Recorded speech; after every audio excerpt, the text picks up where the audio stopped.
Asante sana ndugu mtazamaji na msikilizaji wa Iyamba Letu TV.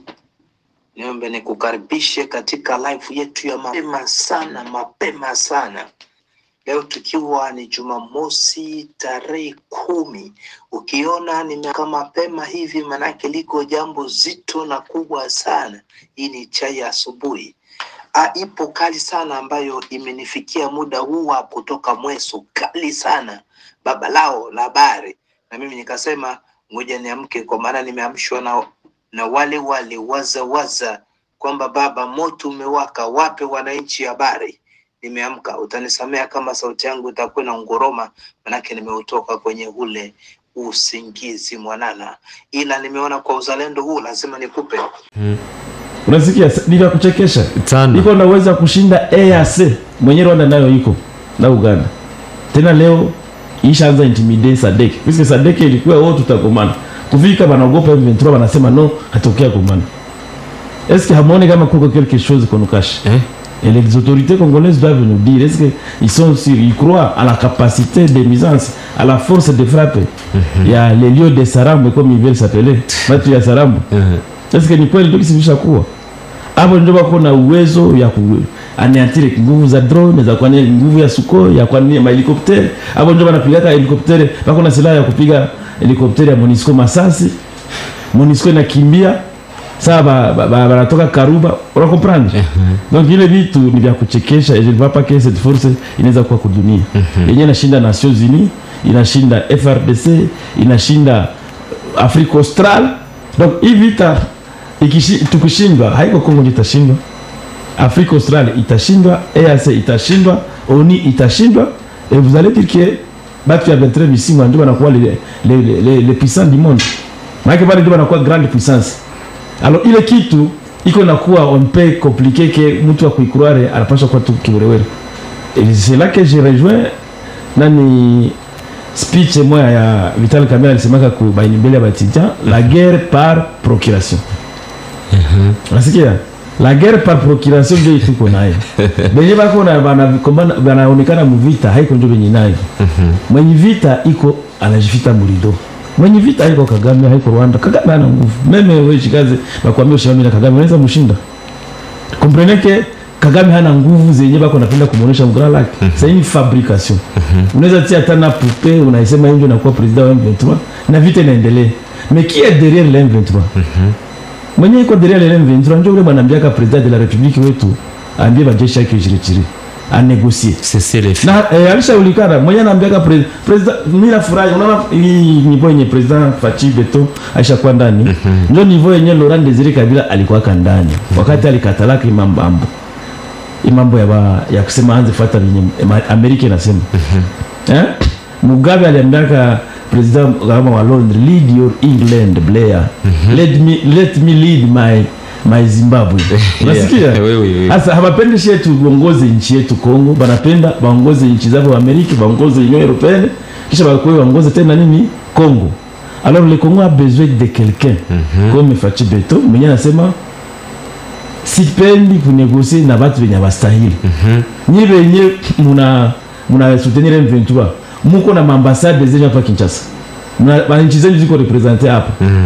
Comment vous pouvez laisser mtu mwenye anabakredite mwenda ongea na watu wenye bako mpori? Je pense que la solution est claire et ça je sais que je vais insister aux autorités congolaises. Communauté internationale haiko na jouer frange. Ils doivent dire qu'est-ce qu'ils veulent pour le Congo. Banapenda nini? Kama banapenda nchi igavulike, unaona kama haiko president anaweza gavula nchi. Haiko Corneille na anaweza gavula nchi. Benye banapaswa gavula nchi banakoka ku Conseil de Sécurité des Nations Unies. Na mkubwa wao ni États-Unis. Russie iko pale, China iko pale na France bako pale. Na wale ndio baadhi tuko tunakombana. C'est pourquoi naona bazungu.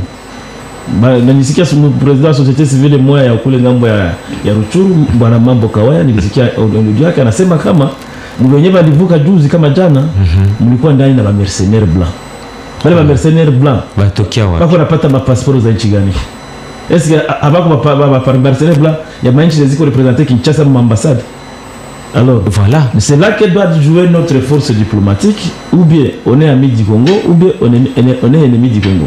Comment président anaweza sema hatuta négocier Ni barafiki ya Kongo mnaweza mwambia négocier. Mais M23 na hilombaka vya mingi. M23 inalombaka gouvernement inégocier. Mais on va négocier quoi qu'on n'a jamais renégocié depuis 2006. Combien de contrats on a signé à San City, on a signé à Luanda, on a signé à Addis Abeba, on a signé à Kampala, on a signé même à Goma. Ma convention, est-ce qu'elle résout les problèmes? Alors, lorsqu'un président vient dire qu'il y a une négociation, avec comme il a résoudre les problèmes, au contraire, il a aggravé. Comme il a tenu à l'étranger, par l'autorité congolaise. Mais pourquoi la communauté internationale n'a pas la fille à nous soutenir? Mais on a nous découragé. Ça signifie que la guerre que nous menons, c'est un complot international. Na ile complot ilianza depuis 1960 wakati wa Belge hawakufurahia kabisa tuliwaambia kama toke mchetu. Nasikia? Na wale walikuwa wanasoutenir ba Belge wenyewe walifanyaka hii zone ya Kongo iko zone internationale de commerce international bali ndio tuko tunakumbana nao.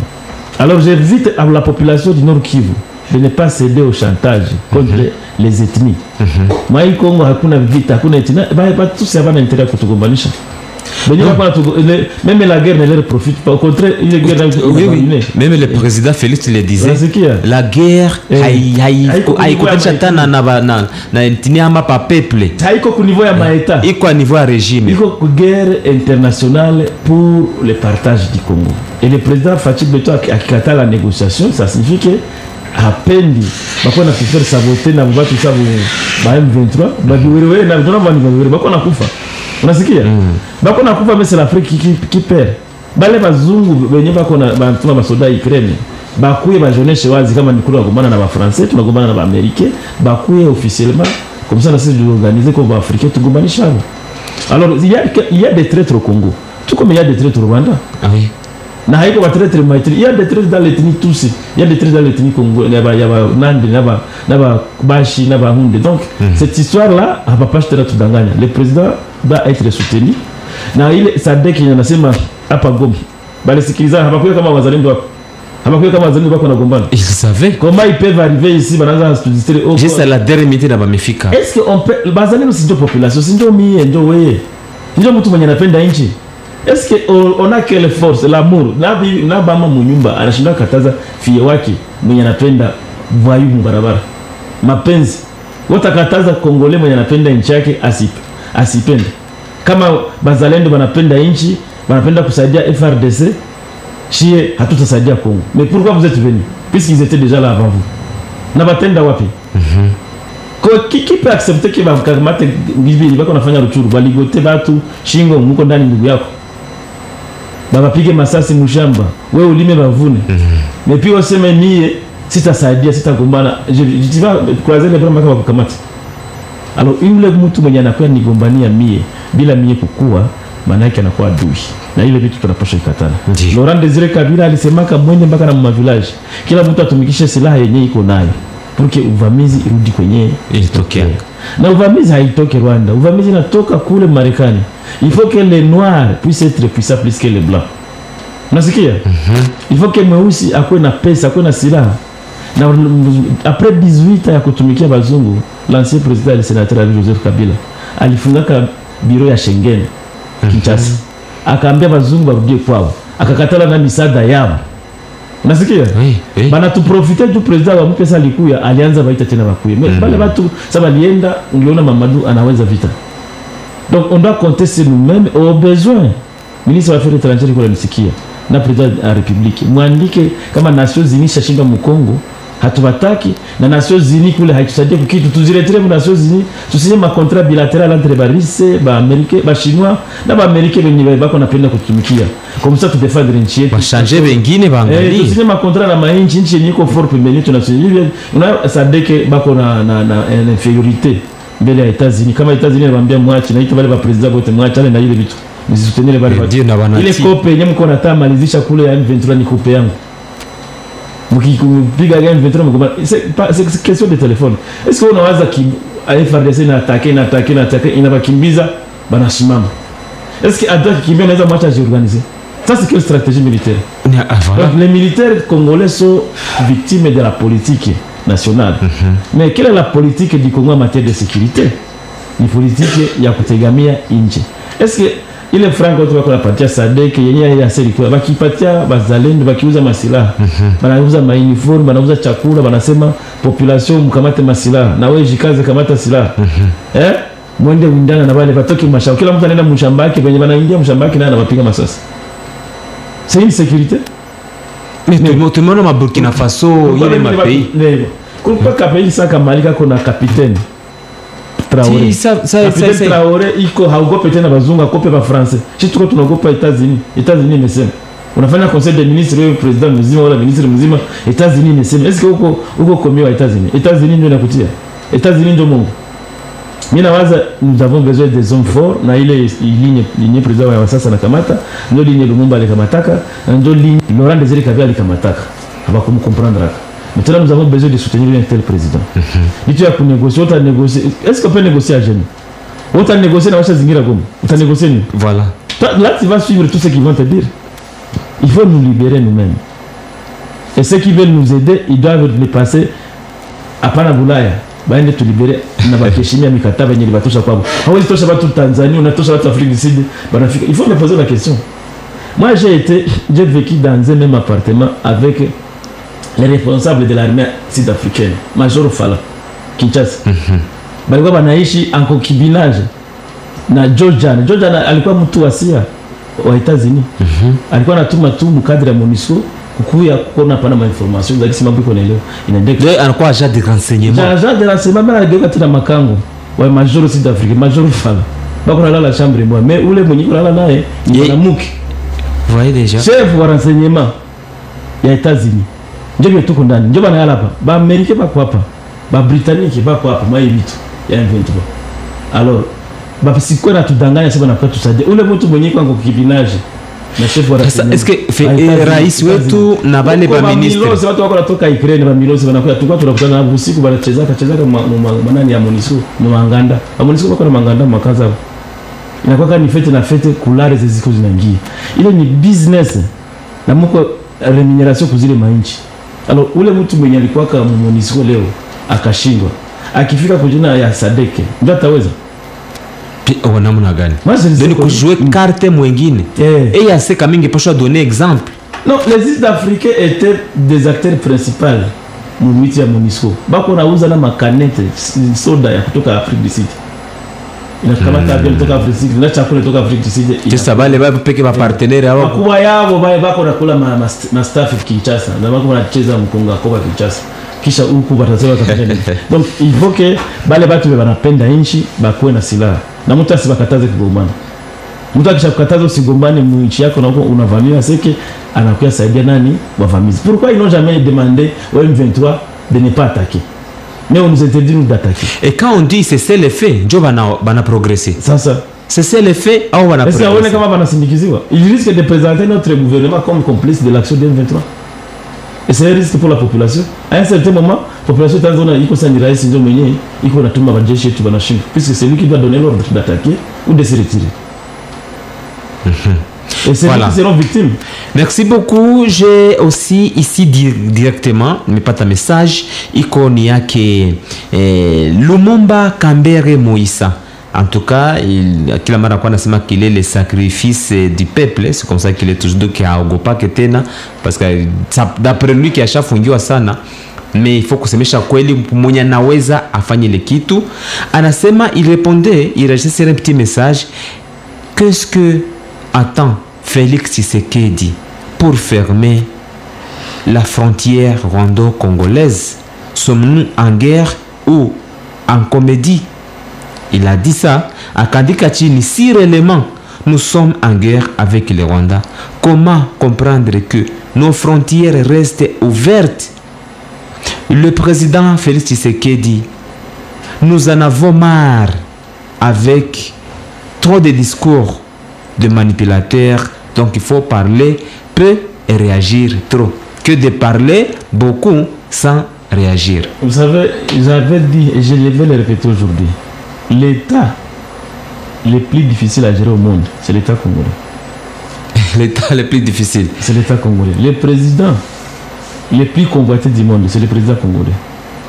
Madaraka ya nguvu ya kiti ya uraisi inakuwa kama Kongo. Alors quand vous êtes président, Congolais, vous n'êtes pas n'importe qui au monde. C'est tout le monde qui veut être à votre place. Unasikia? Alors, vous vous dites qu'on doit fermer les frontières. Est-ce que tout le monde a un problème avec les Rwandais? Le président vous a déjà dit que les Rwandais, ce sont nos frères. Nous n'avons pas de problème avec eux. Nous n'avons pas maman banokia kila busubu. Na sasa utawaona. Bako naosha nini? Mango na birai. Bakwa kopo Mukongo. Unamwempêcher, vous voulez qu'il vive comment? Est-ce que nous avons besoin de ça? Nous avons besoin que bale bako nafika ku frontière ça bana bele bafike tukwe na force ya kuwapiga masasi. Comment expliquer que si soldat wetu akipotea anaingia Rwanda banapiga masasi? Mais notre armée n'est pas notre armée, il voit les photos, il envoie les photos et dénonce les entrées. C'est qui? C'est que banabaunaka mais ordre ya kuwapiga masasi haikwake. Mais Rwanda bako na ordre permanent frontière. Polisi ya frontière ya Rwanda iko na ordre permanent, kila mwenye anaingia ku Congo tumpige masasi. Est-ce que il ordre iko kwetu ku Congo? C'est pourquoi les entrées sont faciles. Nous sommes des partenaires, nous sommes en alliance militaire avec l'Ouganda. Est-ce que unaona kama FRDC na UPDF bako na kombana mu Grand Nord? Ndio kule banapiga bako fasi moyo. Ndio basha ungana. Bako na ungana banapigana contre ADF. Imagine. Est-ce que unaona kama Rwanda inakuwa kama EAC? Rwanda inakuwa kama EAC na EAC ilikuwa tusaidia kugomana na hivyo tu. Na Rwanda iko ndani. Donc il y a un piège yenye tunapaswa toka ndani. Soit on rompt alliance entre Congo na Uganda, puisque Uganda iko akize kwa inaingiza M23 ku frontière ya Bunagana na Kitagoma. Bako naingia. Alors wakati tuko deja na trahison ile, Uganda president Facha alikuwa anawaza ni barafiki yake. Mais bako plus barafiki ya M23 que barafiki ya Congo. Unasikia? Et par conséquent, on doit redéfinir notre politique nationale en matière de sécurité. Il faut mettre en difficulté sur le terrain soldats yetu. Puisque hautambia FRDC igumbanishe allié wa gouvernement. Impossible. IPDF ni allié wa nani wa gouvernement. Chie kwanza sasa tuko mu EAC. EAC ina soutenir M23. Chine ni soutenir ça. Et pourquoi nous sommes dans ces alliances? Il faut rompre. Si tungali mu burafiki. Inalomba kurompre alliance na EAC kama SADC inashindwa tunatoka mu SADC. No, basi SADC njoo inafika. Imekia mu mission ya kupigana. Sasa inasema haitapigana take FARDC ingali pembe. Inajiunga na M23. Sasa c'est banalitaka reddition. Donc SADC inajirendre kwa M23. Inatia oleme. Unasikia?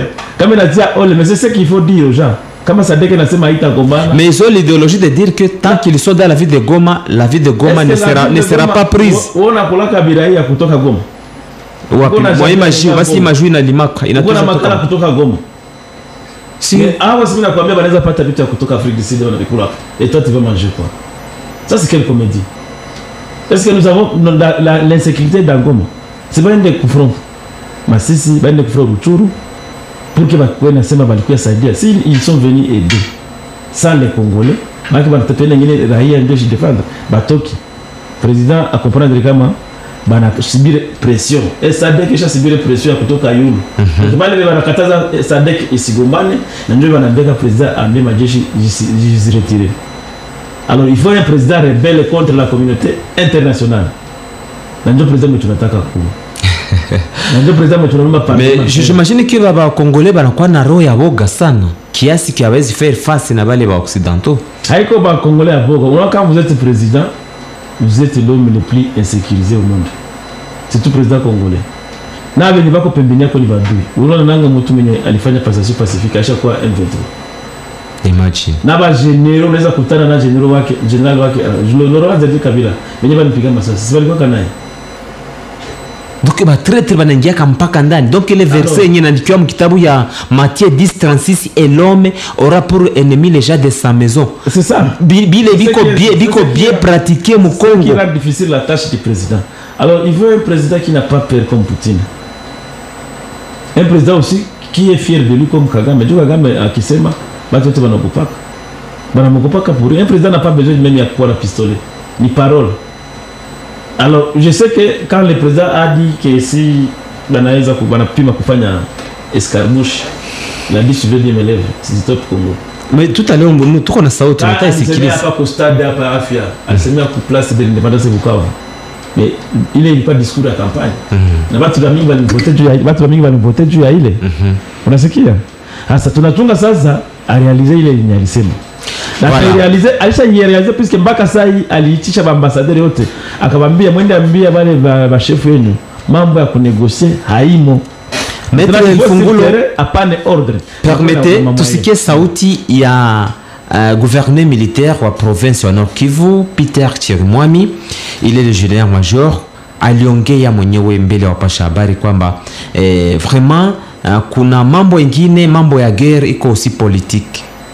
Mambo ya guerre iko aussi politique, il faut kwenda pole pole mwabyo, il faut kwanza l'autre façon de faire la politique. Oui, rusa. Alors tusikilize namna gani alisema. Vous savez que l'armée c'est l'instrument de la politique.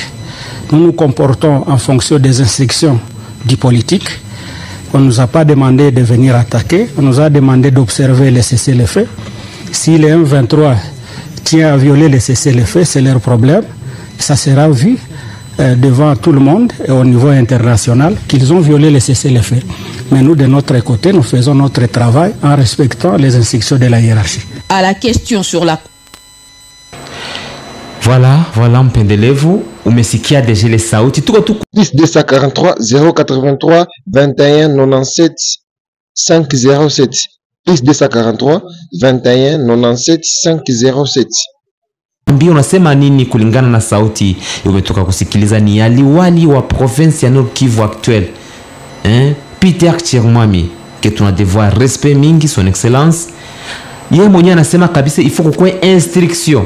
Or mukijeshi ni oda, ni kwambia usiguse hiki haezi gusa, fanya hiki unafanya hiki. Sasa Maître Fungulo Savile, wewe mwanasheria, mwanajeshi tena ni mtu mwenye aliwahi kutumika ndani ya renseignement ndani ya province hii, donc ana maîtriser sana ma questions zote za Nord Kivu. Liwali ni mtu ni msomi pia, ile anasema ni science politique, donc ni règle d'art ya jeshi. Jeshi inakuwa kasumi kwa autorité civile dunia mzima. Jeshi haizi fanya initiative. Msai soldat general yoyote mwenye afanya instruction yenye president commandant supreme hakumwambia anafungiwa.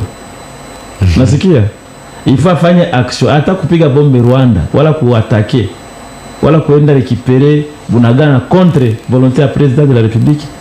Ule soldat akifanya anafanya kujina yake peke, anakuwa rebelle. Sawa vile M23.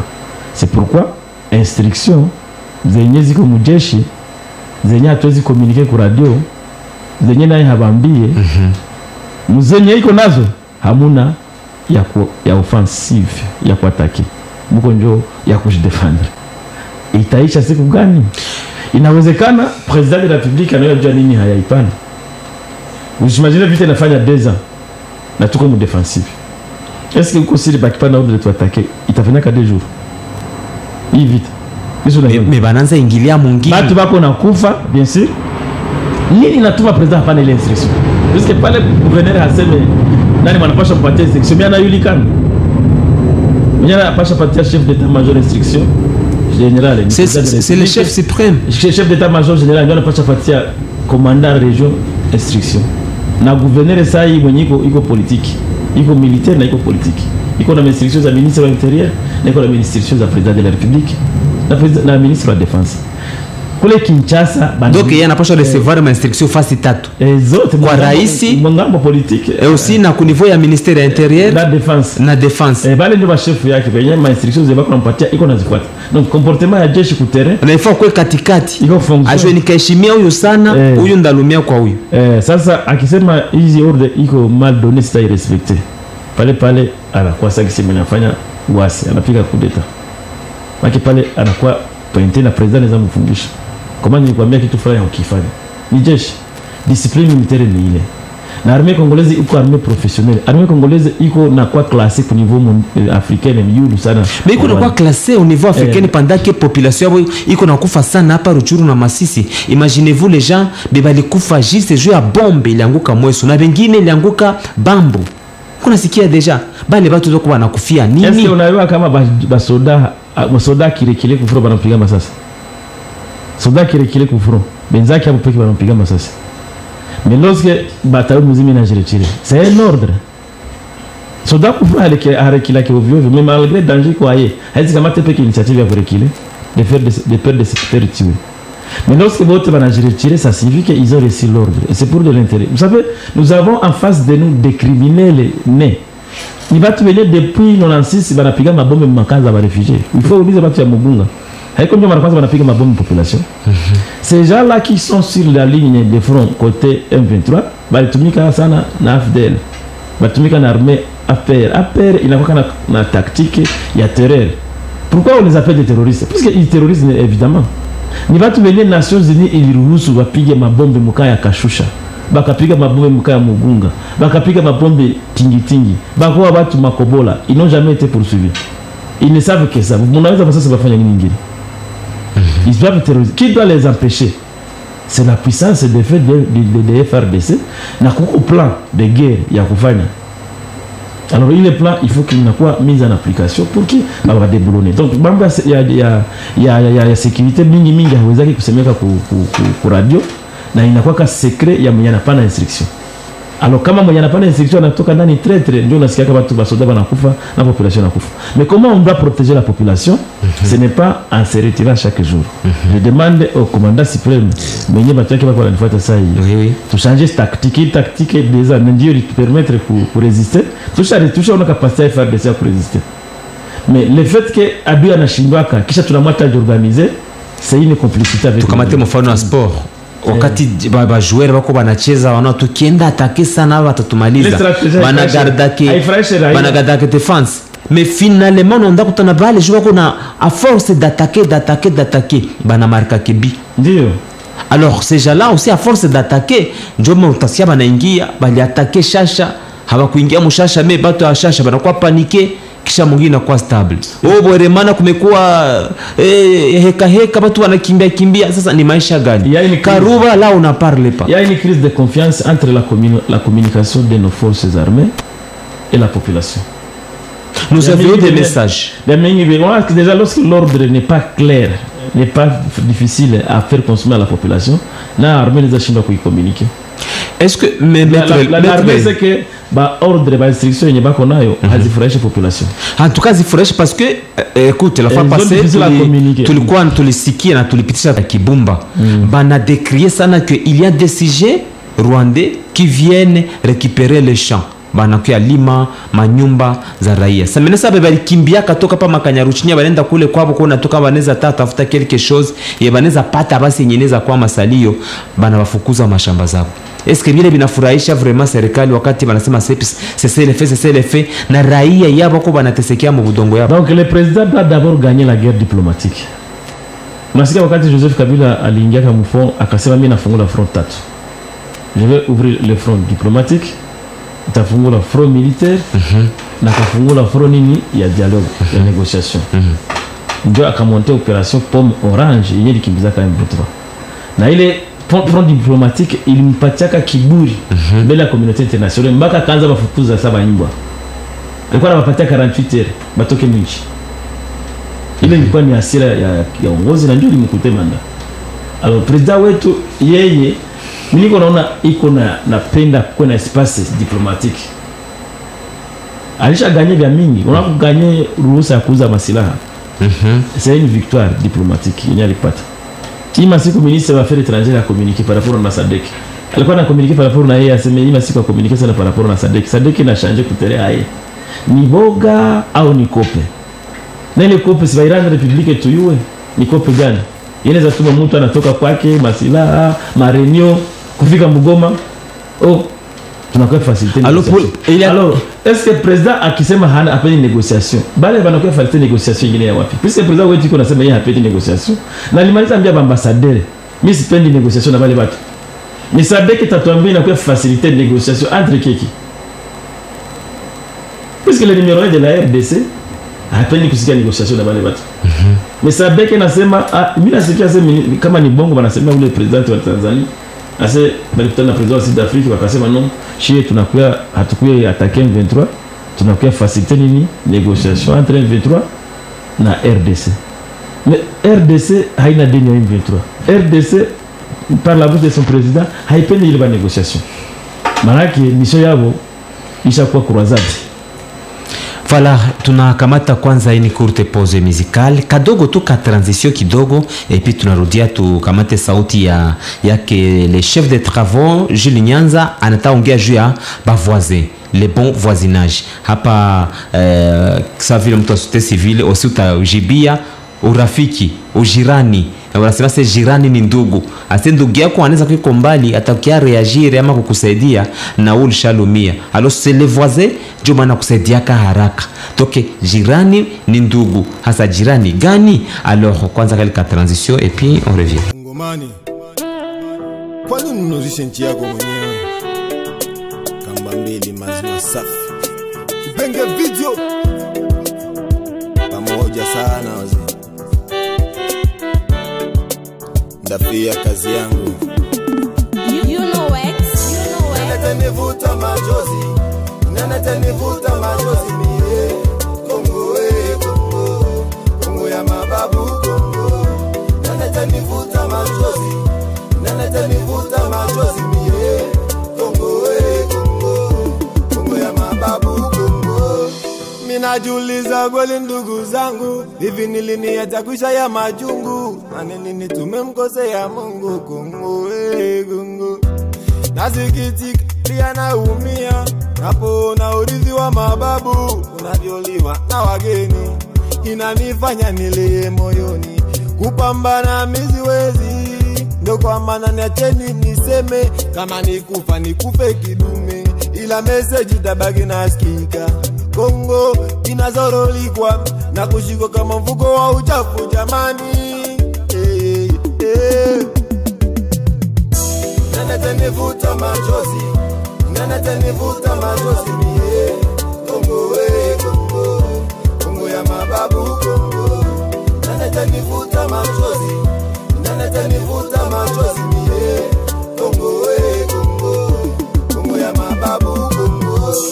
Kilio changu kimeanza long time, ndio kwa maana leo minasema Kongo. Kila mpita njia uchukua nachojitakia, baadhi ya nchi zinaendelea, utajiri waliotoa Kongo, mazikitiko wenye nchi yao, mali zao wazona kwenye puto. Kweli ndugu zangu mimoyo unavimba, napokumbuka Babu Lumumba alivyoteswa giza Kongo na kukubali kuyaga dunia.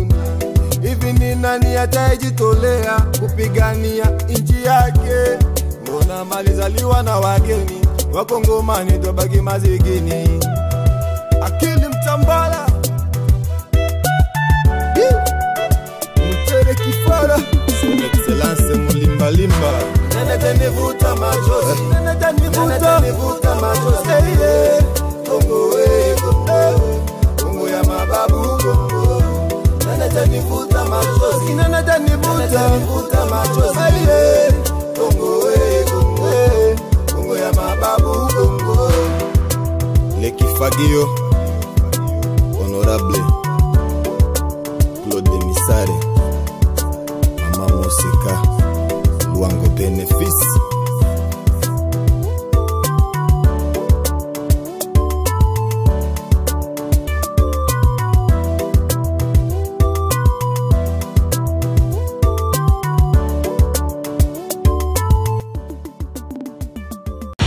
Et voilà, on est là, tuko pale, tusikie sasa Swete Nyanza anajibia vitu mbili juu ya bavoisin, et puis anajibia tena na juu ingine jambo gani juu ya kunaweza swate baba kina bazade kiwaneza kuwa usi swate kuko nyuma ini menoir inajificha nyuma yabo, na inabambia msifanye kitu. Alo, msikilize namna gani alipima jibia hivi. Merci beaucoup pour la question. En ce qui concerne la troisième question, le mot voisinage, je ne sais pas quoi, voilà tout ça, tout ce que vous avez développé là-bas. Ce qu'il faut retenir, et tous ceux qui nous suivent doivent retenir que en politique, il n'y a pas haïko kanisa, rien que l'intérêt. Et je reviens sur le grand écrivain et chercheur, un politicien qui a vécu dans les temps anciens, Machiavel. Machiavel a écrit un livre intitulé Le Prince. Le Prince, c'est dans ses livres qu'il définit qu'est-ce qu'est le voisinage des États. Lui dit tout simplement, un État, un prince, donc un président de la République, c'est celui-là qui a la capacité de faire, d'empêcher de faire et d'obliger de faire. C'est-à-dire, il doit regarder et suivre ce qui se passe chez son voisin. S'il a la capacité de le contraindre, de faire, d'exécuter sa volonté à lui. Alors, donc, au monde politique des États, il n'y a pas de bon voisinage, il n'y a pas de mauvais voisinage, c'est juste l'intérêt que le bon voisin là, le fort voisin, c'est là où on définit même la puissance d'un État. C'est de là où même le droit international, la poursuite de l'ennemi. On empêche de faire votre propre politique quand le voisin est fort.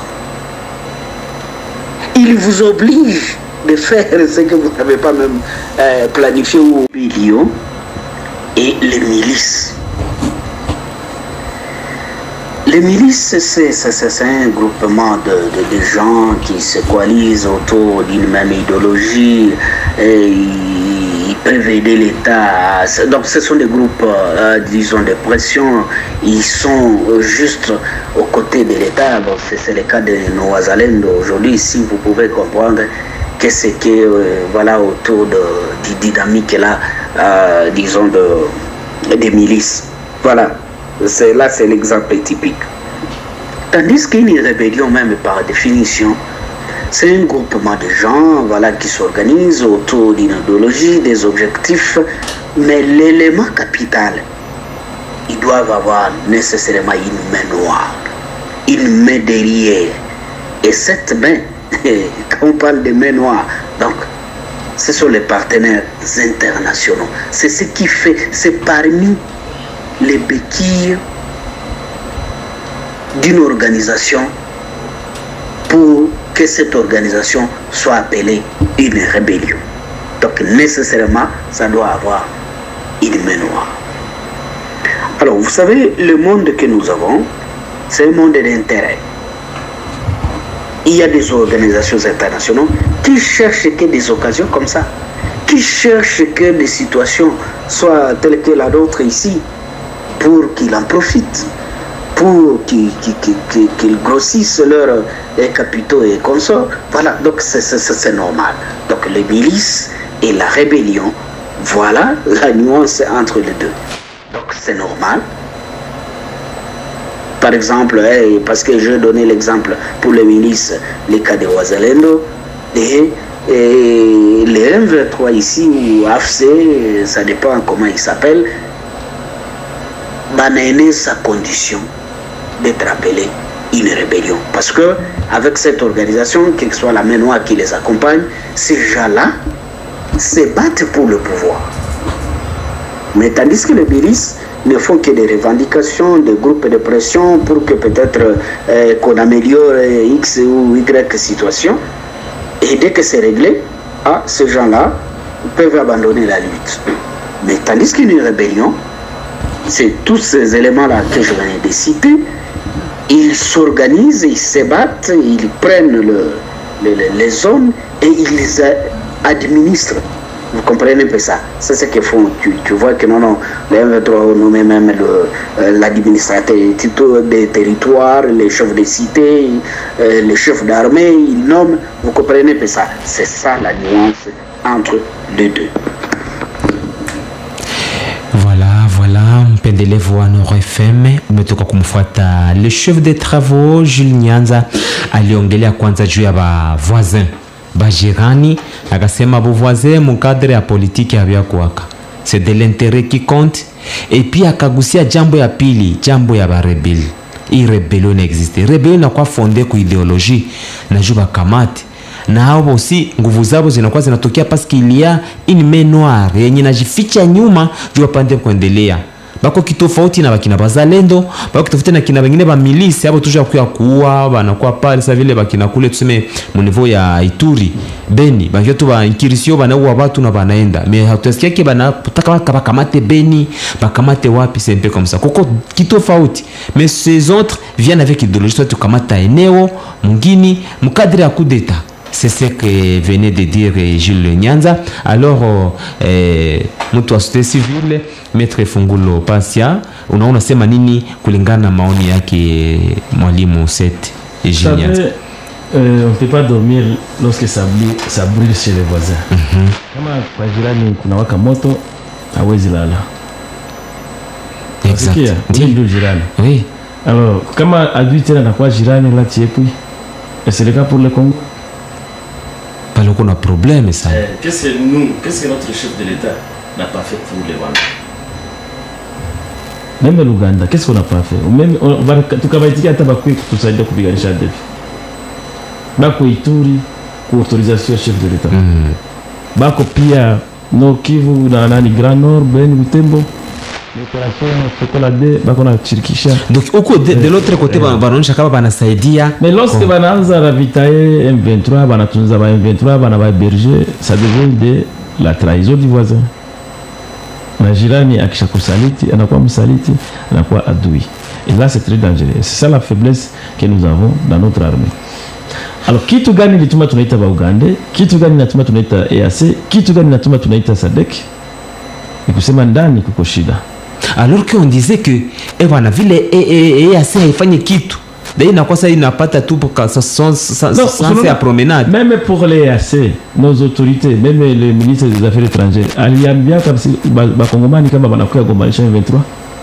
Même j'étais à Gemena, je me souviens, le président était à Mbandaka. Ule Mbandaka kasema ile vitu ya 23 dans quelques jours. Hamta sikiaka. Les EAC itapitia Bunagana. C'est qu'il se faisait tromper au niveau des organisations régionales. Talimsemaka. Ase batapitia wapi? Bunagana. Na wako banakia ti bafungule njia yote Bunagana gari zita. C'est qu'on négocie, c'est une chose, quand on arrive sur terrain, il y a quoi mafia. Ça devient un réseau de mafia. On a déjà adhéré, mon copé, il y a M23.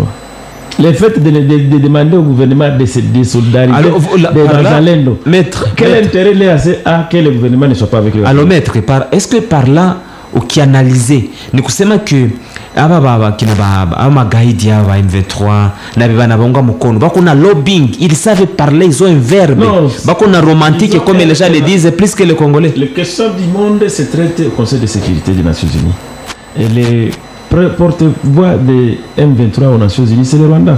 Les ministres des Affaires étrangères du Rwanda et le président rwandais, lorsqu'ils parlent au Conseil des Nations Unies, ils parlent des questions de M23 et ils s'alignent du côté de M23. Ils disent qu'ils ont raison, qu'ils ont des revendications légitimes. Donc il faut avoir la déclaration du président ougandais. C'est mal que M23 a des revendications légitimes. Et personne parmi l'Ouganda et le Rwanda est d'accord qu'on puisse combattre le M23. Bah, peut-être négocier là. C'est qu'ils ont de l'intérêt plus à ce que les Congos négocient avec le M23 que plus qu'ils traitent directement avec le Congo. Donc Kagame qui traite directement na Fachi, il faut se sentir à l'aise. Mais à qui traiter la Fachi via M23, pas le il faut se retrouver. Donc il m'intéresse et c'est clair. Aujourd'hui, la SADC trouve que Mobiti ya kugombana chez M23 hamuna intérêt à SADC n'a pas se retrouver Mobiti ya kusikilizanisha. C'est qu'ils rejoignent le Rwanda et l'Ouganda. Alors qu'est-ce qui se cache autour de ces conciliables? Il est makubaliano inakuwa ni vitu gani? Voilà, tunaenda upande wa pili hapa tusikilize sauti yake le ministre de l'Intérieur Christophe Lutundula Affaires étrangères voulais-je dire Christophe Lutundula aliongeaka hii mambo alikuwaka na ambassadeur wengine alors il a profité de dire quelque chose par rapport na hii agression ya M23 tusikie. Et si on n'arrive pas à restaurer l'autorité de l'État partout, les victimes seront toujours nous. Et enfin, vous ne pouvez pas avoir l'étendue de notre pays et penser qu'on aura des guerres avec les voisins, c'est pas ça. Mais tout a une limite. Encore une fois, le 28 septembre, lorsque j'ai parlé au Conseil de sécurité, j'ai dit, monsieur, agissez avant qu'il ne soit trop tard. Je peux vous dire, au nom du président, au nom du gouvernement, que si déjà, même par hasard, une balle tombée sur Goma, mes chers partenaires, sachez que nous allons réagir dans des heures qui suivent. Il n'est pas coutume que nous... Kwa nini unuzishe nchi yako mwenyewe? Kamba mbili maziwa safi. Kipenge video. Pamoja sana wazee. Ndafia kazi yangu. You know X. Nana nivuta machozi. Nana nivuta machozi mie. Kongo Kongo. Kongo ya mababu Kongo. Nana nivuta machozi. Nana nivuta machozi mie. Kongo Kongo. Kongo ya mababu Kongo. Minajiuliza kweli ndugu zangu, hivi ni lini yatakwisha ya majungu? Nini tumemkosea Mungu? Kongo Kongo. Nasikitika pia naumia napoona urithi wa mababu unavyoliwa na wageni, inanifanya nilie moyoni, kupambana miziwezi. Ndo kwa maana niacheni niseme, kama nikufa nikufe kidume, ila message tabaki nasikika. Kongo inazorolikwa na kushikwa kama mfuko wa uchafu jamani. Nana nivuta machozi, nana nivuta machozi mie. Kongo Kongo, Kongo ya mababu Kongo. Nana nivuta machozi, nana nivuta machozi mie. Kongo Kongo, Kongo ya mababu Kongo. Kilio changu kimeanza long time, ndio kwa maana leo minasema Kongo kila mpita njia uchukua nachojitakia. Baadhi ya nchi zinaendelea, utajiri waliotoa Kongo, masikitiko wenye nchi yao, mali zao wazona kwenye pupa. Koli ndugu zangu mimoyo unavimba napokumbuka babu Lumumba. Na numéro unaweza tutumia kwa message, faites comme les autres parce que tuko message zaidi ya 50 donc ziko de l'éparpillement ma numéro zetu, alors on autume tout sans problème, tutakusomea sasa hivi. Ulisikiliza liwali wa province alisema siye tuko tayari, lakini tunaomba kwanza ruhusa. Unasikia kama hapa daeri sasa hapa Christophe Lutundula, ministre wa affaires extérieures mu RDC, na yuko na ambassadeur wengine, alisema bwana na kakitu kidogo tu bombe moyo pime tonko kwa budongo ikemeua mkongomani ma hapa Mugoma pale sans tarder batafanya nini, batarusha moto. Alors leo deja siku tatu hizi napita depuis vendredi ki watu walikufa. Bon, tuseme bale kukufa me nyumba zilibomoka bakalumia na tuwafuatilia kindani. Est-ce que bale wenyewe balilumia sazima basha kufa, on ne sait pas aussi, il faut arriver à l'hôpital tuone hewa iko namna gani. Alors mwana sheria mtu savile mtu société civile, wewe mwenyewe deja unaegemea directement mu société civile, na wewe dairi kwa sababu kwa ni makeshero sijue ile hewa haukusukuni ogopa kile bombe ingesota kidogo pafu ngeuka na kituko. Mkongo atogopaki tena vita, puisque vita ni inakawia, ça fait 3 décennies Nations Unies iko na Chine na vita iko. Donc ogopa haina solution. Parmi ma solution haikuna. Mais ukipata ministre wa affaires étrangères ananukulu président de la République mambo alisema kutoka Congo kama une balle na pima kupiga, nous allons réagir. C'est que le gouvernement a une réaction. Na ile réaction iko na réservée. Ndio maana iko na pana ma instruction mbio. Peut-être ile réaction itakuwa irréparable.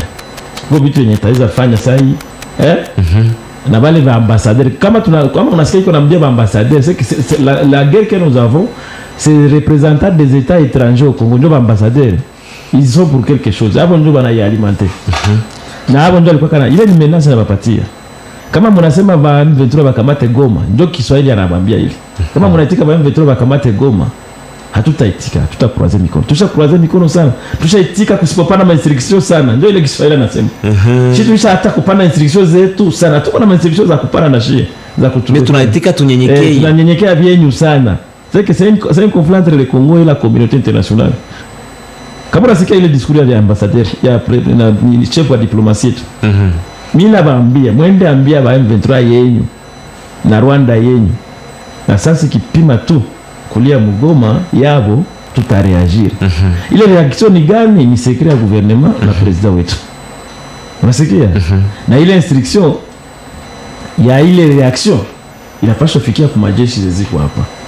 Na ile ndio politique. Donc soda mkomprendre kama ba soda yetu bako na chef haya baruhusu benye mnataka nye population. En fait, ça ni kwa nafuata. Alors, na nispenda niwaambia kwa ngambo ya sheria. Tunaona tulisha kuwa tulipataka hapa état d'urgence. Sasa tuko mu état de siège. Alors kuna kwa ingine kipengele ya katiba inapatia president kutia inchi mu état de guerre. Ile hatuyakuwa bado. La RDC jusqu'à présent hayakuwa mu état de guerre. Alors, si le plan du droit wakati president ataingiza inchi mu vita, donc kuingiza inchi mu vita atalomba ruhusa kubunge la Kongo. Na vile alisema kutoka. Na sasa vitu unatasikia sauti sasa. Ataomba ruhusa kubunge la Kongo. Patana na sheria bunge ndio inaruhusiaka inchi kupambana nini vita. Hizi mavita zote zoko nasikia Rwanda iko inaingia kimagendo, Uganda iko inaingia kimagendo, haiko officiel. Ni njia ya kusema banaweza katala hata wale watu walituma wale watu wanasema kama vinakuwa Kongo inasamba na Rwanda. Rwanda itasema bali wenye waliingia haiko majeshi ya Rwanda. Bako nafanya nini kimagendo. Mais lorsque on va officiellement déclarer la guerre, on doit respecter la constitution na katiba yetu. Bunge itaruhusu president kupambana na nini na vita, na pale batambia na masomo zifunge watu wote bakabata nini silaha to defendre kwanza mwingine. Na ile ni carte yake yenye bako nayo. Mimi nayo kama bako na reaction, mais population yake inatunga sana ile reaction ione. Puisque trop c'est trop. Ishapata makuza mingi. Tuanze soma kwa message kidogo kwanza. Wapi gouvernement yetu haipitishake 2 heures na haiko napigana merebele anamalizaka journée. FARDC iko très faible. C'est un auditeur anasema Minji Joachim ni convidé comment je tuna vivre. Bon, il a dit, c'est votre opinion. Anasema bonjour Maradion s'il vous plaît. Mbona seni imetangaza bia election Ruchuru Masisi na kwa Muf. Est-ce que tutakuwa tumerudia mu village zetu juu mukambi siye hatuwezi voter ni Cedric ni komuka ya Kanyarushinya. Voilà déjà un problème iko pale, mais quand même kama walitangaza ce que kuko politique yenye iko pale de mal autre musubiri tu mbongo maître ni kusubiri. Instruction ziko ni kwenda pole pole. Uyatuandikia texte ya mrefu sana sema la guerre est décidée par les politiques, menée par les militaires et subie par les civils. Asema syllogisme huyu kabisa. La guerre c'est l'humanité contre l'humanité malgré l'humanité. La guerre c'est la guerre des hommes. La paix c'est la guerre des idées. Macron l'avait dit que la guerre du M23 est soutenue par de grandes puissances. Le Rwanda ne fait qu'exécuter le plan de la communauté internationale. C'est Aristote Moussavouli. Vous écoutez le message. Alors on poursuit avec les textes de quelqu'un autre. L'autre texte huyo alisema tunatawala tunawafuata 555. Merci beaucoup kutufuata 555. Ni Elia Nyakahama. Kuhusu M23 tunachunga ordre ya chef de l'etat yenye inasema kama Kongo itapigana na Rwanda, RDC haitapigana na M23. Inabidi tuache M23 ingie mu Kongo, RDC nayo ingie mu Rwanda ili tuone wanani njo watatia mikono juu, tuingie njo mu Rwanda mu kampanye. Chef de l'etat alisemaka kama tutapigana njo na Rwanda. Anachunga sasa nini? Ni Elia Nyakahama Ismaele wasidi Kivu mu niveau ya Kalehe. Mekseto ya Kalehe bantufuataka sana vraiment na kule fasi banetaka jile nakamata kuiusi. Voilà. Alors mwingine anatuandikia message na nasema nini? Ase bonjour ma radio, kama Sadeke inaanza katala kupigana juu ya wazalendo wako narudia kwao. Juvalisha ona kama hawataweza kope yao juu ya wazalendo waturuhusu tushike silaha. Voilà. Na lomba vijana wa Kongomani tusitegemee muda yoyote aseme tuko kama tusaidia kuko matakuya kutusaidia ni bongo, vita ni kope ya kukula pesa na bapolitisie yetu kuko kama batu gani benye banahusika ni Abrinto Bembeleza toka Nyamasasa. Nawaza niko nasoma tu kwa Sirvole. Papa na pesa yetu ngapi kama bazalendo wanakulaka. Bon, message ulibananisha si comprendre kidogo, sinon merci beaucoup quand même kwa hii message yako ya mrefu. Na umwendea natika message bonjour papa journaliste, c'est juste à Mugunga FARDC haina probleme juu habakosake nguvu za kupigana me habapati yake wakati ya kuatake. Voilà ce qu'on disait, ni toujours ma défensif. Alors bonjour messieurs les journalistes, moi c'est Patrick depuis Ngangi 3. Selon moi Jemadari au gouvernement comprendre tandika nini au gouvernement débattre le M23 pour que la guerre se termine, plus question des négociations. Voilà, nimesoma tu kwa kusikia kidogo meti ulikamachana maneno zimoja zina banana. Il revient avec notre message. Bonjour messieurs les journalistes, moi c'est Patrick depuis Ngangi. Selon moi je demanderai au gouvernement de débattre l'M23 pour que la guerre se termine, plus question de négocier. Merci depuis Ngangi. Merci monsieur depuis Ngangi 3. Mungia nandika message na lisema nini jambo viongozi M23 ina resiste ni juu kuko ba chef ba hapa Congo na ba inje benye ba ngali na ba soutenir, il faut bajulikane na vote bakufe. M23 itakosa nguvu. Bravo pour le FARDC ni Alimasi Kabila Laurent. Anandika le même message, ana répété merci Alimasi depuis quelque part kwa tufuata. Huyo anandika message anasema salut ma radio yenye inchi ilishaka paniwa kusadeke ilikuya inakuya pigana me saba nafika Mkongo banabadilisha kauli sasa, inabakia ni kugombana nabo juu wanaonesha kama nabo ni madui. Sesimeo kutoka Kalehe, batu ya Kalehe, merci vraiment mnatufuata kwa wingi sana na tunashukuru sana kwa kufa. Mwingine anaandika message anachangana ndani ya sport. Akamema kama sport Leopard tulijidefendre kwa kupiga magrande equipe. Sasa sina sie tupige hapa ndio tutatushinda. Donc il a fait l'allusion que sport na politique. Anaona vile Leopard iko naweza. Message ziko mingi sasa tutakia soma zingine parce que modi iko nasonga mbele. Maître Fungulo Patience sijui kama kuna quelques mots kuplacer kwa hizo messages umesikia kwanza. Bon, nawaza tuko na raison ya kupatia président confiance, mais la réalité sur terrain population inaanza choka na ile attente ya instruction. Na nilikuwa napenda na tulikuwa tunaombaka sana tukue na president mwenyewe anatupatia instruction claire, mode de conduite. Kwa watu basha choka na kukimbia na kutia matela kwa kichwa tena sana, bako tayari kugombana ulia kukimbia. Na wale watu wanastahili msaada nini ya serikali.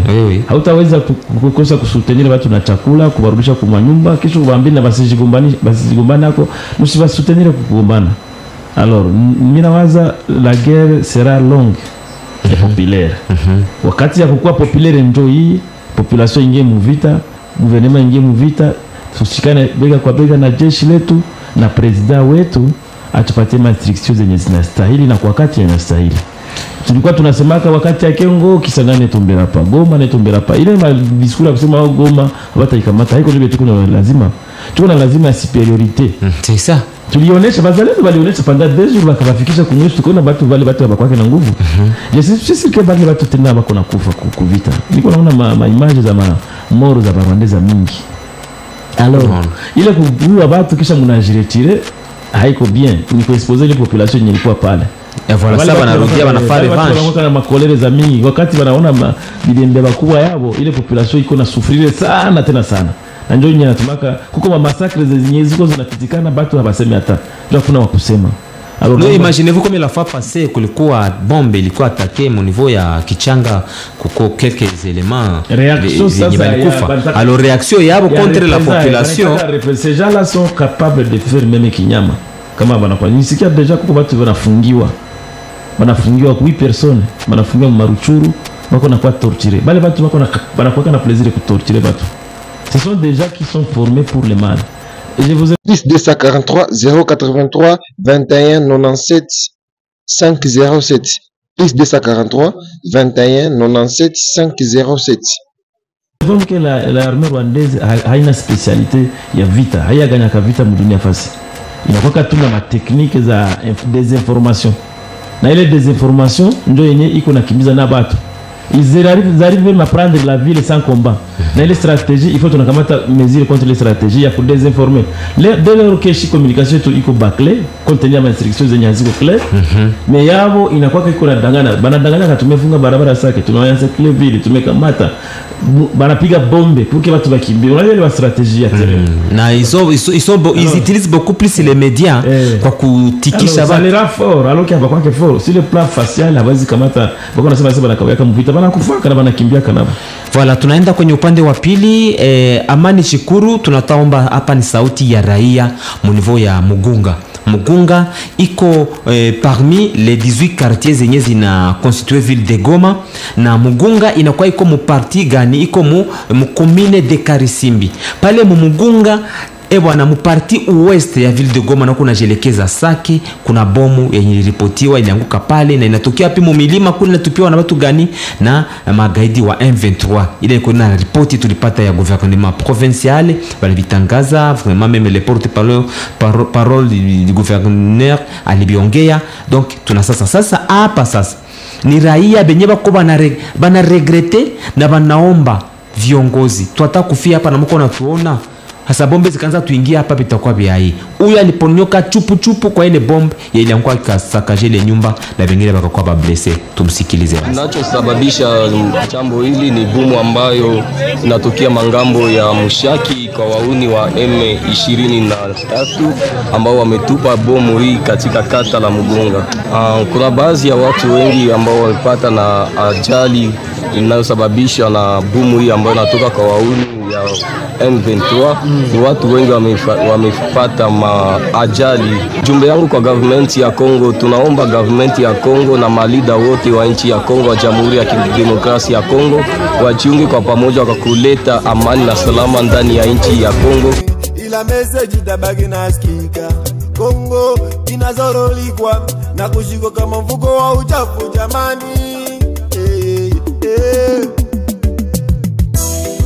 Nivuta machozi, nivuta machozi mie. Kongo Kongo, Kongo ya mababu Kongo. Nivuta machozi, nivuta machozi mie. Kongo Kongo, Kongo ya mababu Kongo. Kilio changu kimeanza long time, ndio kwa maana leo mimi nasema Kongo kila mpita njia uchukua anachojitakia. Baadhi ya nchi zinaendelea utajiri waliotoa Kongo, mazikitiko wenye nchi yao mali zao wazona kwenye pika. Kweli ndugu zangu mimoyo unavimba napokumbuka Babu Lumumba alivyoteswa giza Kongo na kukubali kuyaga dunia. Hivi ni nani atajitolea kupigania nchi yake? Mbona mali zaliwa na wageni Wakongomani tubaki mazikini. Akili Mtambala. Asante, ile ilikuwa ni sauti ya mmoja webali ponyokea pale. Vraiment una comprendre kama iko uzuni tuko bwenye ilipapata. Mpendelevu wa Nord FM, unatufuata tu, tuko kwenye mitabendi 88.8 MHz. Vous nous suivez depuis la ville de Kisangani, rive gauche, nous sommes à Lubunga, aussi na ingine commune ya Makiso. Merci beaucoup kwa kutufuata. Vous êtes au niveau de Kinshasa, donc il est 24 communes autres en ville de Kinshasa. Merci de nous être fidèles. Mon niveau ya Lubumbashi, le Grand Katanga, Kolwezi, Likasi, Lubumbashi, Fungurume, je sais pas, maeneo zote mkwatufuata. Mko au niveau ya Kalemi, bengine bako hapa Maniema, pourquoi pas au niveau ya province ya Sud Kivu, pale Mulabote, Kansayo. Merci beaucoup kufuata. Mkwatufuata mkiwa mparti ya Grand Nord ya province, Beni, Butembo, Kirumba. Merci kutufuata na pourquoi pas au niveau zote za Ituri, kule ma Isiro. Kupatia numero unaweza tuandikia kwa message. Plus 243 083 21 97 507. Plus 243 21 97 507. En quelques 15 minutes tutakuwa tunatoka mu studio. Alors umetoka kusikiliza sauti ya ule ni raia wapa Mugunga vile iko na nuna na kulia. Maître Lufungulo, wakati unasikia mkaaji wa Goma kwenye unaishi ameponyokea chupu bomu yenye imeripotiwa kuanguka au mwingine, hauogopenge kuinga kwa sababu vile Birere mukitranti hapa Majengo, sijue pale kwa Lanine unafi kuna yala watu mingi sana pale sijue Manyarushongo. Wewe unajimagine ile scenario ingepasha kwa namna gani? Mkaji wa Goma anashindwa Akaruba nini? Anashindwa Ruchuru nini? Anashindwa Bunagana nini? Wote ni makaji ya Kongo. Dès lors que Kongomani iko ndani ya tatizo, haiwezi kuwa furaha kwa viongozi wote kwenye wako. Ni shida na ni humiliation kuona raia wako anaweza lalamika, wewe kiongozi hautaweza kumsaidia. Na ile kitu inapasha isha. Donc ile kusema Goma haiko Goma tu ndio Nord Kivu. Goma haina kitofauti na Ruchuru na Karu. Kwa Bakongole wa Goma hana karte ya nationalite ya ingine kushinda yenye wa Ruchuru iko nayo. Hata kama baya kwa nazo. No, unakuprendre kama Kongole ni Kongole na haina kabila. Iko ni Mtusi ndio anapata shida, Kongole hazi furahi. Iko ni Muhunde wala kama Kongole victime. Tu victime bako mingi mkila kabila. Wenye habayo mambo ya vita, habako mwile vitu ya kugombana. Siasa habako pande bako nagombania. Ni mulimaji, ni mfugaji, ana problème na mapolitiki. Kuna watu wakwenda kumasomo kusomesha chakula na ingia mkambi. Ça ce n'est pas bien. Et ça doit cesser. Bitasha namuna gani? Il faut respecter la loi. Nilikuwa nimewaambia hapa na nitarudilia. Sheria ya Kongo code penal inasema mtu yoyote mwenye anashika silaha kwa kugombanisha serikali anaitwa traitor. Kama anaungana na viongozi wa nje ya nchi, ule anaitwa traitor. Na vile viongozi wa nje ya nchi ndio bako na interest kuyeye, bana profite kugandamiza nchi kupitia mkaji wa Kongo, Kongole. Ule ni traitor. Na adhabu kuvipengele vya saa 81 mpaka 86 ni kifo. Kuna kwaka mwingine mgeni mwenye anaingia ndani ya Kongo, anaanza tumika kazi ya kuranverser regime yenye iko en place, ya kugandamiza viongozi, bana muitaka espion. Adhabu yake kufuatana na sheria ya Kongo ni kifo. Nyie ba Kongole mko mnaanza mwingia mu rebellion, mnaungana na ba puissance étrangère, ba Uganda, ba Rwanda, situe nanga bisima, mko ba traître kufuatana na sheria, haiko kukubachamba. C'est ça la loi. L'article 83 n'a pour définir comme traître. Et disent qu'ils viennent corriger certaines erreurs. Ministre wa justice na procureur général mtafute ba mandat d'arrêt contre wale ba criminels, ba traître na ba espion. Nafasi yabo haiko Ruchuru, haiko Bunagana, haiko ku micro. Nafasi yabo ni ku pendaison. Je me souviens la fois passée, le prophète Mulindo Jules le disait, comment mnaweza anzia attaquer muniva Ruchuru wale ba Turagi benye abana probleme na nyia bano bya politique, si mwende Kinshasa mwanzie kule mwatake tujoke mumekamata basi palais de la nation, mwingie pale mwanze mutuongoze ki kwanzia kumuturagi hapa Kibumba pale Ruchuru, Kishishe hajue anajukulia maragi ya mshamba anajukulia. Kama nabo ni banaume Traoré pale Mali alianzia ku village, hakukamata ndio president mu Kinshasa. Alianzia Kinshasa. Alors kama bana bishindo, pourquoi il faut souffrir la population? Benya bana pouvoir. Population na souffrir depuis miaka 2 3. Wala mwele milima ya Chanzu. Ruchuru hakuna barabara gari. Mwele milima ya Chanzu kwa pouvoir yenye unagombanisha. Après ndio niko nawaambia vita ni ya kuchekesha. Mtu akishakamata Ruchuru, anakamata Kishishe, anakamata Karuba, sasa hivi mure unasikia ile mabilima yote. Ndio pouvoir ile ulishakamata. Ndio kuna jitapia ba kunegosia. c'est pas faire le pouvoir. Kama unapenda pouvoir kwa hapa Muvira Goma, ikale mkiti ya rais wala Kinshasa ndio tukitike. Voilà. Sa population quand même. Maître Lufungulo tunabakiana na 10 minutes. Moi 10 minutes tuikapitalize kabisa. Wanasomea des messages kwanza parmi messages za mingi zetu kunazo. Unasema jambo hii vita iko politize sana, M23 haina nguvu ila wanapenda bagabule hii inchi. Mie niko mzalendo ila tunapiga sana, tunapiga sana kupiga kidogo kidogo tu.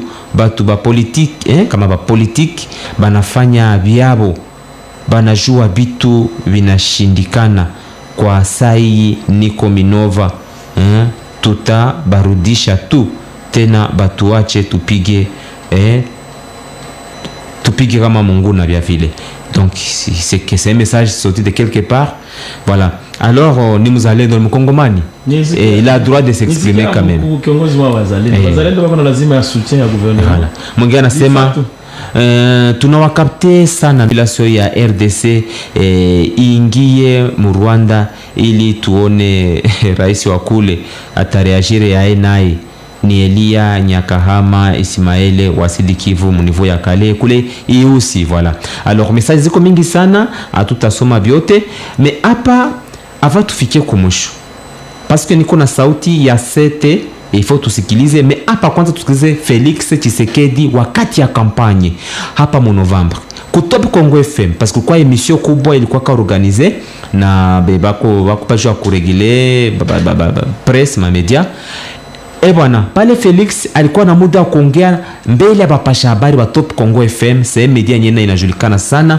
Akasema vipande bishuke kukakuwa tu kureagir, nisikie kuna bomu ilianguka Mugoma ama kufanya kitu chochote kile, sita résister, nitakimbilia directement, nitaomba le deux chambres hautes, sénateur na watu gani na babungi. Sasa basha patikana ni kwamba bashanza deja ma session zabo benki bangali mu bureau provisoire habayati abayashimika bureau kamili. Mais ni kusema sani saha na anaweza egemea kwa ile phrase alisemaka. Tusikie anasema nini Felix Tshisekedi. Soki na yoki ke bazui localité moko to babeti lisasi congolais moko akufi moko, pas deux, moko.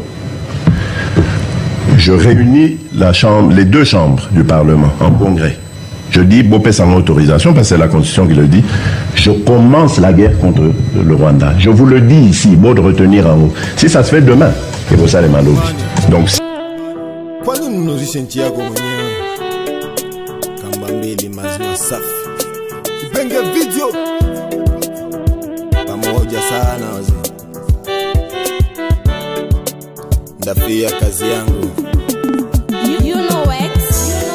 Nivuta machozi, nana nivuta machozi mie.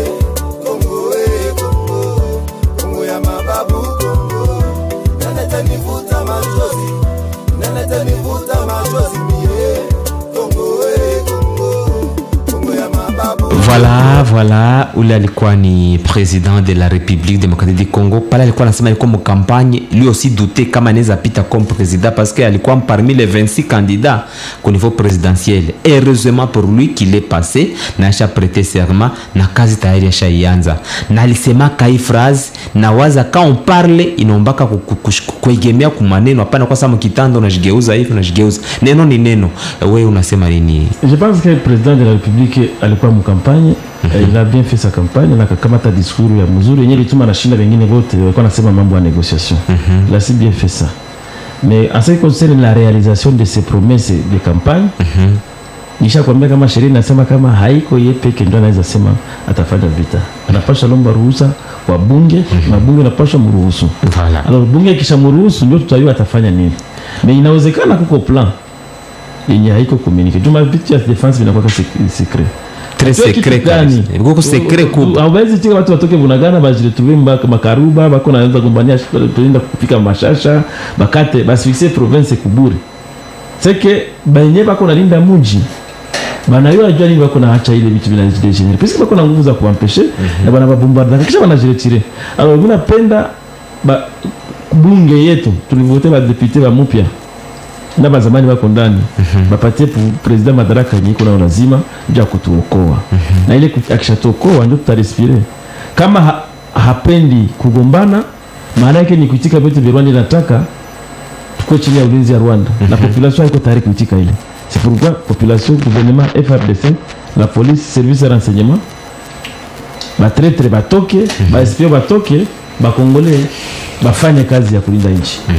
Voilà, merci beaucoup. Avant que tu fies mwisho, il y a un message ici. La République démocratique du Congo, le président Félix Tshisekedi ne lâchera pas. Guerre par procuration que Kigali prend les leaders a été prémédité et planifié par les USA, France, Angleterre, système onusien. Quoi qu'il en coûte, la résistance nationale doit prendre son niveau maximal aux côtés de Félix Tshisekedi qui reprend la phrase de Mzee Laurent Désiré Kabila. Nao Mzee alisemaka ne jamais trahir le Congo. Vous êtes congolais na unatrahir nchi yako vipande vishuke soro yako iko pale. Alors je vais devoir kukusikisha tena sauti ya mwisho yake le chef de travaux Jules Nyanza aliongea hivi na iko na juste na conclure kisa vile na kupana ma suggestion kwa viongozi wa nchi nini banaweza kamata. Tumsikilize hapa anareagire. Quelles sont les suggestions peut-être à faire là-dessus? Les suggestions pour sortir de cette situation. Moi je pense au lieu de recruter je ne sais pas, les mercenaires à gauche de l'Europe, je ne sais pas, SADC, je ne sais pas. Tout ça, c'est que nous devons retenir. Personne autre ne viendra mourir pour le Congo que les Congolais. C'est-à-dire, le gouvernement doit être conséquent. Dans la rubrique affectée à la défense du pays, on doit avoir de l'argent là-dessus. Qu'il n'y ait pas de miettes pour défendre le pays. Et que pourquoi ne pas diminuer les salaires là des députés? Qu'est-ce qu'il faut? Ceux qui sont pour et ceux qui sont contre, il est là, 21 000 et avec beaucoup d'avantages comme ça. Améliorons la condition des militaires. Un militaire qui va au front avec sa famille, il quitte Kalemi avec sa femme et les enfants et il se retrouve aux lignes de front. Il va défendre la femme et il doit protéger d'abord l'enfant ou je ne sais pas quoi. Donc, tant que la condition sociale de nos militaires n'est pas réellement, je ne sais pas, attirer l'attention de nos politiciens, donc nous serons toujours, nous ne serons que toujours humiliés. Alors, c'est cela. Et le moyen là que nous donnons, je ne sais pas, $1000, je ne sais pas quoi le mois, selon ce que nous attendons, à gauche, à droite, ces échos-là, si on concentrait ce moyen sur les Wazalais et les Pissédènes, sur les phares de ceux qui sont là, on fait les recyclages des unités. On jette un peu un œil regardant, un œil imposant sur le commandement. On punit les caciques là dans l'armée ou les officiers commerçants. Moi je pense que nous pouvons gagner la guerre. Mais aussi tactiquement ou techniquement,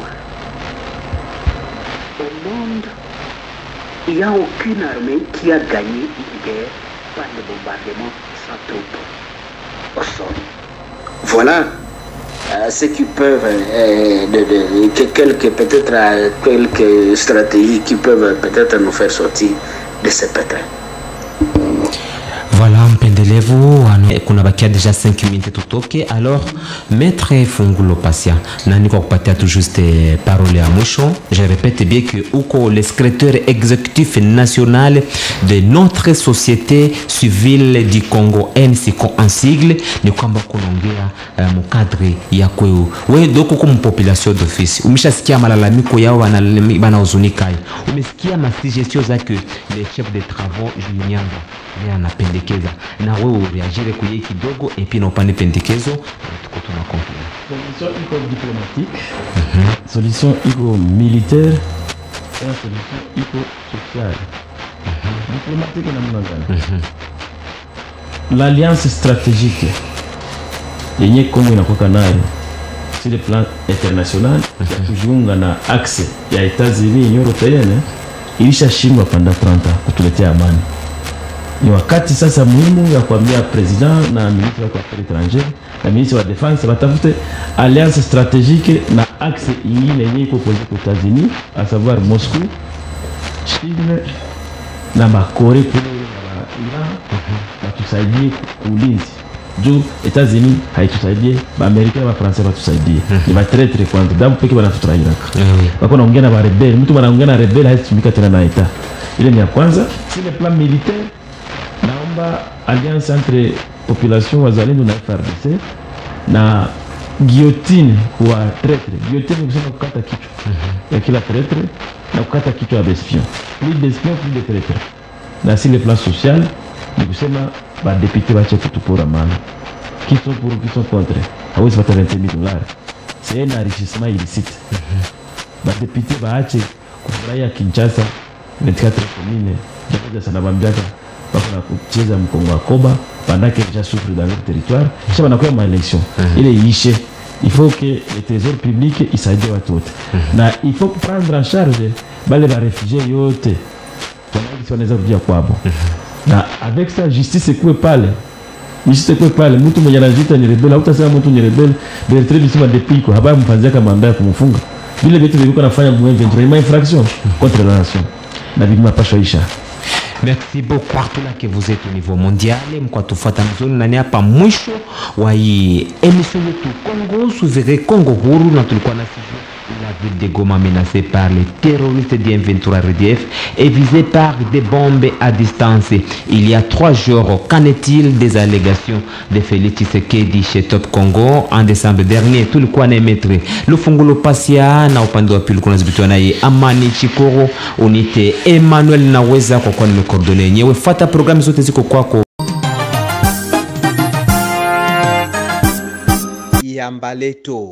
Kama unapenda upata habari za mzuri za ukweli na uhakika, fungula Yambaleto TV.